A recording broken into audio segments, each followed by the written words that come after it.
क्रांतिवीर गुंडाधुर। बस्तर के सघन श्यामामल वनों में गुंडाधुर एक विद्युत तरंग था। उत्पीड़न, भय, आतंक के विरुद्ध भगवान शंकर का तांडव था। किस्सा गुंडाधुर का डॉक्टर राम कुमार बिहार बस्तर में 1910 ईस्वी में एक बड़ा विद्रोह हुआ जो भूमकाल के नाम से जाना जाता है। उसका नायक गुंडाधुर नामक धुरवा आदिवासी था। गुंडाधुर न तो राजघराने का था, न कोई जमींदार, न मांझी मुखिया था। इस दृष्टि से देखने पर गुंडाधुर का महत्व अधिक बढ़ जाता है। ऐतिहासिक सच्चाई है कि जब भी समय की मांग हुई, समय की पुकार हुई, नेतृत्व प्रकट हुआ। ओजस्वी, वीर, कुशल संगठक नेतृत्व के गुणों से युक्त गुंडाधुर बस्तर के भूमकाल का अविस्मरणीय पात्र था। गुंडाधुर ने शक्तिशाली अंग्रेजी साम्राज्य से अपने बलबूते पर लोहा लिया। लाख प्रयासों के बावजूद अंग्रेज उसे जीवित या मृत नहीं पकड़ सके। मैसूर के टीपू सुल्तान की भांति उसे अंग्रेजों से सख्त चिढ़ थी, घृणा थी। किसी भी रूप में उनसे समझौता करना यह अपमानजनक समझता था। 1910 ईस्वी के भूमकाल के बाद एक अनुमान के अनुसार वह 20 वर्षों तक जीवित रहा। लुकते छिपते कष्टपूर्ण जीवन उसने काटे, मगर आत्मसमर्पण नहीं किया। बस्तर के इतिहास में गुंडाधुर का नाम गौरव और सम्मान के साथ लिया जाता है। गुंडाधुर आज भी हमें लीजेंड से लगते हैं, बस्तर जैसे अंचल के अनन्य पुरुष लगते हैं। आज़ादी से पूर्व बस्तर एक रियासत था। काकतीय वंश के राजा रुद्र प्रताप देव राज कर रहे थे। पंडा बैजनाथ दीवान थे। राजा को दीवान की सहायता से शासन करना था। सन 1901 से 1910 की दशाब्दी थी। एक बड़े संघर्ष के लिए बस्तर में स्मरण किया जाता है। संघर्ष के क्षेत्र व गहनता दोनों दृष्टियों से यह व्यापक था। दक्षिणी कोंडागांव छोटे डोंगर के पूर्वी भाग से सुदूर दक्षिण में स्थित चीतलनार व सुकमा तक उत्तर से दक्षिण 136 किलोमीटर और पूर्व से पश्चिम 95 किलोमीटर का क्षेत्र विद्रोह से प्रभावित था। वनांचल में रहने वाली जनजातियां वनोपज पर निर्भर थी। ब्रिटिश भारत की सरकार ने वनों को आय के साधन के रूप में देख उन्हें आरक्षित करने का निर्देश दिया। अंग्रेजी शासन आदिवासियों में अलोकप्रिय था।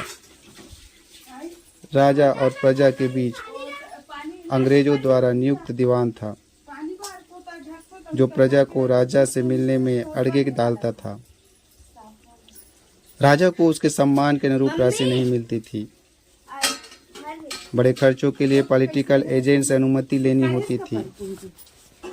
शराब के ठेकेदारों से लोग त्रस्त थे। बेगार बिसाह से लोग परेशान थे।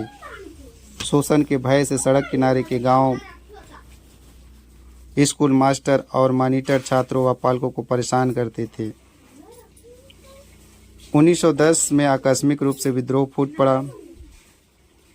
राजा के चाचा लाल कलेंद्र सिंह, राजमाता स्वर्ण कुंवर, राजवैद्य तथा राज दरबारियों का आशीर्वाद विद्रोहियों को प्राप्त था। अंग्रेजी परतंत्रता वनवासियों को भारी पड़ रही थी। बस्तर से अंग्रेजी राज समाप्त करना गुंडाधुर और उसके साथियों का उद्देश्य था। जगदलपुर के पास नेतानार नामक ग्राम में गुंडाधुर का जन्म हुआ था। 1876 ईस्वी में बस्तर में विद्रोह हुआ था। इसी साल जन्म लेने के कारण वह क्रांति पुत्र था। सोमवार को पैदा हुआ, अतः मूल नाम सोमारू रखा गया।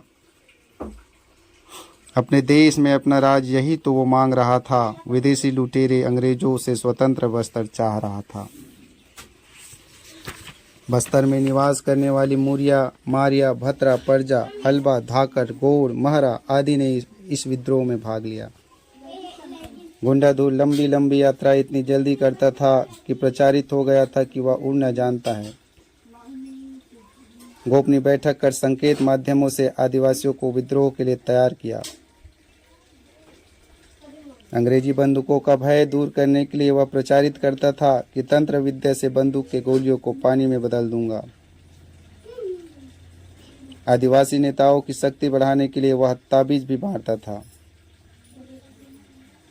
2 फरवरी 1910 को पूसपाल बाजार की लूट से इस भूमकाल का प्रारंभ होता है।